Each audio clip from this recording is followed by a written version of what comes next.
Movie की starting में हम डॉक्टर क्रेपन की एक वीडियो रिकॉर्डिंग देखते हैं जिसमें वो ह्यूमन लाइफ को बचाने के लिए सेक्रीफाइस करने की बात कर रहे थे, क्योंकि प्रेजेंट डे में ह्यूमन लाइफ काफी मुश्किल वक्त से गुजर रही होती है, जिसमें कि high global warming risk, terrorist attack, civil war और वायरसेस शामिल थे। फिर सीन कट होकर कुछ टाइम पहले कैनेडियन आर्कटिक की ओर शिफ्ट होता है, जहाँ पर डॉक्टर क्रेपन अपनी रिसर्च टीम, जिसमें कि जेन और 2 रिसर्चर्स होते हैं, उनके साथ पोलर बियर को पकड़ने की तैयारी कर रहे थे। जिसके दौरान हम देखते हैं कि वो बियर एक मैमथ को खा रहा था, जिसके बाद वे सभी बियर को पकड़कर अपनी रिसर्च फैसिलिटी में ले आते हैं। दूसरी तरफ हम एक क्लास में देखते हैं जहां पर कुछ स्टूडेंट्स, जिसमें कि फेडरिको, लिंग और एटम को डॉक्टर क्रेपन के साथ मैमथ के ऊपर स्टडी करने के लिए भेजा जा रहा होता है। इसी बीच हम एवलिन को देखते हैं जो कि डॉक्टर क्रेपन की डॉटर थी, और जब वो कार में होती है तो इतने में ही उसके पास उसके फादर का कॉल आता है, जिसमें वो उसको अपने पास बुलाने के लिए रिक्वेस्ट कर रहे थे। लेकिन एवलिन उन्हें मना कर देती है क्योंकि उसके फादर उसकी मदर के फ्यूनरल में नहीं आए थे,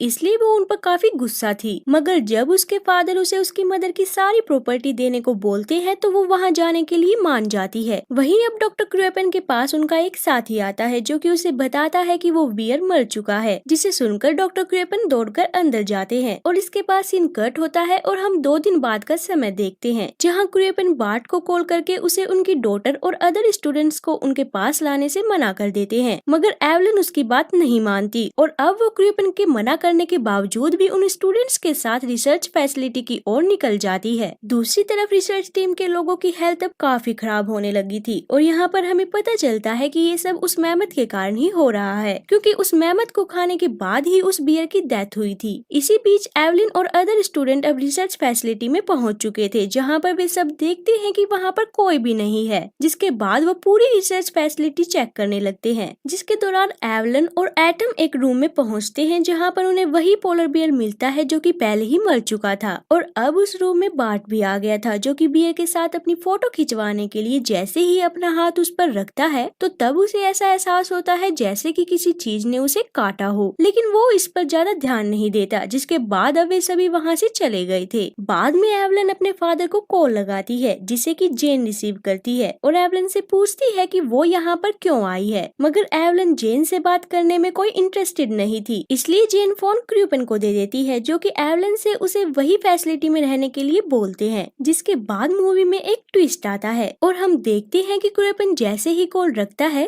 तो तभी जेन उसे और दूसरे रिसर्चर को मारकर वहाँ से भाग जाती है। फिर हम उस रात फेडरिको और लिंग को एक साथ देखते हैं, जहाँ फेडरिको को वहाँ पर एक इंसेक्ट दिखाई देता है, जिससे कि वो काफी डर गया था, इसलिए वो दूसरे रूम में सोने के लिए चला जाता है, मगर लिंग उसी रूम में रहती है। वहीं अब आधी रात को एवलिन की आँख खुलती है और वो सामने से किसी को आता हुआ देखती है। फिर जब वो बाहर चेक करने के लिए जाती है तो उसे वहाँ हेलीकॉप्टर में जेन मिलती है, जिसे कि एवलिन अब अंदर ले जाती है, जहाँ पर एवलिन जेन के हाथ में एक कैमरे को नोटिस करती है। दूसरी तरफ लिंग के पूरे फेस पर अब रेड पिंपल्स आ चुके थे, इसलिए फेडरिको सभी को वहाँ से जाने के लिए बोलता है, क्योंकि वहाँ हर जगह अजीब से इंसेक्ट मौजूद थे। लेकिन जैसे ही वे सब हेलीकॉप्टर के पास जाते हैं तो वे देखते हैं कि जेन ने उनके हेलीकॉप्टर का फ्लाइट पैनल डिस्ट्रॉय कर दिया है। हालांकि बार्ट उन्हें बताता है कि वो इसे जल्द ही ठीक कर देगा, और इतने में ही वहाँ पर लिंग आती है, जो कि उन्हें बताती है कि जेन की कंडीशन अब काफी बिगड़ गई है। जिसे सुनकर जब वे सब जेन के पास जाती हैं तो वे देखते हैं कि जेन प्रॉपरली सांस नहीं ले पा रही, जिसके साथ साथ उसके मुंह से एक लिक्विड भी बाहर आ रहा था, इसलिए एवलिन ऑक्सीजन देकर उसे बचाने की कोशिश करती है, मगर बार्ट उसे रोक देता है क्योंकि उसे लग रहा था कि जेन किसी अजीब सी बीमारी से इन्फेक्टेड है। इसी वजह से उन्होंने अब उस रूम को सील कर दिया था। वहीं अब एटम और एवलिन उसके फादर को ढूंढने के लिए लैब की ओर निकल गए थे, और जब वे दोनों वहाँ पर पहुँचते हैं तो उन्हें वहाँ पर वही मैमथ दिखाई देता है, जिसमें कि उन्हें कुछ एग्स भी दिखाई देते हैं, मगर वे उस पर ज्यादा ध्यान नहीं देते। और जल्दी उन्हें वहाँ पर रिसर्च टीम का एक मेंबर भी मिलता है, जो कि अब मर चुका था, और उसे देखकर एवलिन अब समझ गई थी कि जेन ने ही उसके फादर को मारा है। जिसके बाद सीन कट होता है और हम फेडरिको को देखते हैं, जिसकी हालत भी अब काफी खराब होती जा रही थी। जिसके साथ साथ लिंग की कंडीशन भी अब पहले से ज्यादा क्रिटिकल हो चुकी थी, इसलिए फेडरिको वहाँ से निकलने के लिए रेस्क्यू हेलीकॉप्टर को वहाँ पर बुला लेता है। वहीं एवलिन, एटम और बार्ट जेन के पास जाते हैं, जहाँ पर वे सब उसकी बॉडी को देखकर काफी हैरान हो जाते हैं, क्योंकि जेन की बॉडी में भी अब सेम मैमथ वाले एग्स थे, इसलिए अब उन सभी ने जेन को बियर वाले रूम में लॉक कर दिया था, और यहाँ पर उन्हें पता चलता है कि वो बियर भी पहले से ही इन्फेक्टेड था। इतने में ही फेडरिको वहाँ रूम में आता है और उन्हें बताता है कि वो रेस्क्यू रेस्क्यू हेलीकॉप्टर को कॉल कर चुका है, मगर एवलिन उसे कहती है कि उन्हें हेलीकॉप्टर को वहां आने से रोकना होगा, क्योंकि अगर ये इन्फेक्शन उनके साथ बाहर चला गया तो पूरा वर्ल्ड इससे इन्फेक्टेड हो जाएगा। इसलिए एवलिन रेडियो से उस हेलीकॉप्टर को वहां आने से मना करने के लिए जाती है, लेकिन फेडरिको उस रेडियो को डिस्ट्रॉय करके एवलिन को ऐसा करने से रोक देता है। इन सब के बाद अब वे सभी लिंक को देखने के लिए उसके रूम में चले जाते हैं, जहाँ उन्हें लिंक के स्टमक में भी सेम वैसे ही एग्स दिखाई देते हैं जैसे कि उन्होंने उस मैमथ में देखे थे। इसलिए वे लिंक को उसी रूम में ही लॉक कर देते हैं और जैसे ही वे सब लैब की तरफ देखते हैं तो तब उन्हें वहाँ पर जेन की बॉडी से अजीब से इंसेक्ट निकलते हुए दिखाई देते हैं, जिन्हें देखकर वे सभी अब काफी डर गए थे। वहीं बार्ट अब ये डिसाइड करता है कि वो उस इन्फेक्शन को रोकने के लिए खुद का हाथ काट देगा, मगर उसके फ्रेंड उसे ऐसा करने से मना करते हैं, क्योंकि अगर वो ऐसा करता है तो वो अपना काफी ब्लड खो देगा। लेकिन बार्ट की जिद पर अड़े रहने के कारण उन दोनों को उसकी बात माननी पड़ती है, जिसके बाद एवलिन सबसे पहले वहाँ पर फर्स्ट एड का सामान ले आती है ताकि वो ब्लीडिंग को जल्द से जल्द रोक सके। लेकिन फेडरिको उन्हें ऐसा करने से मना कर देता है और उसने ऐसा करने से मना इसलिए किया होता है क्योंकि वो भी इन्फेक्टेड था, मगर ये बात उनमें से किसी को भी नहीं पता होती। आखिर में एवलिन हिम्मत करके बार्ट के हाथ को काट ही देती है और हाथ के काटते ही अब उसमें से काफी सारे इंसेक्ट बाहर आने लगे थे। लेकिन इससे पहले कि वे उन्हें कुछ कर पाते, एटम आग की मदद से उन सभी को मार डालता है, जिसके बाद वे सभी बार्ट को एक सोफा पर लेटा देते हैं। इसी बीच एवलिन को उसके फादर की एक नोटबुक मिलती है, जिसमें उन्हें पता चलता है कि उसके फादर को इन सब के बारे में पहले से ही पता था। इन इंसेक्ट्स के बारे में और पता लगाने के लिए एवलिन अब जेन का कैमरा उसके पास से लेकर आने का डिसाइड करती है, लेकिन फेडरिको उसे ऐसा करने से मना करता है। लेकिन आखिर में वे दोनों उसकी बात मान लेते हैं, मगर इससे पहले वे एवलिन के सामने एक शर्त रखते हैं, जिसमें वे उसे कहते हैं कि अगर एक भी इंसेक्ट उस पर चढ़ा तो वे उसे बाहर नहीं आने देंगे। फिर एवलिन उनकी ये बात मान लेती है और सेफली जेन के पास से उसका कैमरा ले आती है, मगर जब वो वापस बाहर आ रही होती है तो तब अचानक से बियर की डेड बॉडी में से निकले हुए इंसेक्ट उस पर अटैक करने लगते हैं। लेकिन एवलिन अब ठीक समय पर वहाँ से बाहर निकल गई थी, जिसके कारण वो उन इंसेक्ट से बच गई। मगर बाहर आते ही उसकी बॉडी के अंदर एक इंसेक्ट जाने ही वाला होता है कि तभी एटम उसे बाहर निकाल कर मार देता है। जिसके बाद जब वे सब एवलिन के फादर की रिकॉर्डिंग देख ही रहे होते हैं कि तभी रूम के अंदर वे इंसेक्ट आने लगते हैं, जिसके बाद वे सब लैब में जाते हैं, जहाँ पर वे देखते हैं कि उस बियर की बॉडी को वे इंसेक्ट पूरी तरह खा चुके हैं, जिसके कारण वे इंसेक्ट अब पूरे रूम में घूम रहे थे। और ये सब देखकर अब वे सभी काफी डर गए थे। मगर तभी लिंक उन सबको उसे रूम से बाहर निकालने की रिक्वेस्ट करती है। साथ ही साथ वो उन्हें फेडरिको की सच्चाई भी बताने की कोशिश करती है कि वो भी इन्फेक्टेड है, मगर इससे पहले कि वे कुछ समझ पाते, फेडरिको उसे शूट करके मार देता है ताकि ये बात किसी को भी पता न चले। और यहाँ पर हमें पता चलता है कि बार्ट का हाथ काटने के बावजूद भी वो अभी भी इन्फेक्टेड है, इसलिए बार्ट वहीं रुकने का डिसाइड करता है और सभी को वहाँ से जाने के लिए बोलता है। और बाहर जाने से पहले एवलिन और एटम डिसाइड करते हैं कि वे सभी एक बार सबकी चेकिंग करेंगे कि कोई इन्फेक्टेड तो नहीं है, जिससे फेडरिको अब काफी एंग्री हो गया था। जिसके बाद अब वो उनके सामने रिवील करता है कि वो भी इन्फेक्टेड है और बस ये कहने के बाद वो वहाँ से भाग जाता है। मगर एवलिन और एटम उसका पीछा करते हैं और उसे कहते हैं कि वो ऐसे ही पूरी दुनिया को इन्फेक्ट नहीं कर सकता। वहीं अब फेडरिको उन दोनों को गन से मारने ही वाला होता है कि तभी इतने में वहाँ पर एवलिन के फादर आकर उसे शूट कर देते हैं, जिसके कारण अब फेडरिको की मौके पर ही मौत हो गई थी। फिर क्रिपन उन दोनों से रिसर्च फैसिलिटी को डिस्ट्रॉय करने के लिए बोलता है ताकि वो इन्फेक्शन और जगह ना फैल सके। क्रिपन के कहने पर वे दोनों ठीक वैसा ही करते हैं, मगर उस जगह पर आग लगाने से पहले वे दोनों एक बार फिर से रिकॉर्डिंग को देखने के लिए जाते हैं, जहाँ पर उन्हें पता चलता है कि उसके फादर भी इन्फेक्टेड है और उन्होंने अपने आप को जानबूझकर इन्फेक्ट किया था ताकि वो कुछ लोगों का सैक्रिफाइस करके अर्थ को बचा सके। लेकिन एवलिन उन्हें समझाने की कोशिश करती है कि ये अर्थ को बचाने का कोई अच्छा तरीका नहीं है, क्योंकि अगर ये इंसेक्ट बाहर जाते हैं तो अरबों लोगों को अपनी जान गंवानी पड़ेगी। लेकिन एवलिन के समझाने के बावजूद भी उसके फादर उसकी बात नहीं सुनते और उन्हें फैसिलिटी में ही लॉक करके बाहर चले जाते हैं, जहाँ पर एक रेस्क्यू हेलीकॉप्टर आकर उसे वहाँ से ले जाने लगता है। मगर उनके वहाँ से जाने से पहले ही एवलिन और एटम फैसिलिटी से बाहर आ गए थे और अब बाहर आकर एटम उस हेलीकॉप्टर को रोकने की कोशिश करता है, जिसके कारण वो काफी ऊंचाई से गिर जाता है। जिसके बाद आखिर में एवलिन हेलीकॉप्टर को वहाँ से जाने से रोकने के लिए उस पर शूट करने लगती है और शूट करने की वजह से अब वो हेलीकॉप्टर अनबैलेंस होकर उस फैसिलिटी में गिर गया था, जिसके कारण वहाँ पर काफी बड़ा ब्लास्ट होता है, जिसके साथ साथ वो फैसिलिटी भी पूरी तरह से डिस्ट्रॉय हो जाती है। वहीं आगे जब एवलिन दौड़कर एटम के पास जाती है तो तब एटम उसके हाथों में ही दम तोड़ देता है। जिसके बाद हम मूवी के एंड में एक हंटर को देखते हैं जो कि अपने डॉग को अपने पास बुला रहा था। दरअसल उसका डॉग वहाँ एक बर्ड को खा रहा होता है जो कि पहले से ही मर चुका था, और जैसे ही वो डॉग अपने मालिक के बुलाने पर उसके पास जाता है तो तब हम उस मरे हुए बर्ड को देखते हैं जिसके पास दरअसल वही इंसेक्ट मौजूद होते हैं जिनके कारण उन सभी लोगों की मौत हुई थी। इसका मतलब है कि वे इंसेक्ट जल्द ही पूरी दुनिया में फैल जाएंगे। और इसी के साथ हमारी मूवी यहाँ खत्म। तो गाइस, अगर आपको ये वीडियो अच्छी लगी तो लाइक कमेंट जरूर करें और सब्सक्राइब करना ना भूले। तो मिलते हैं फिर अगली वीडियो में।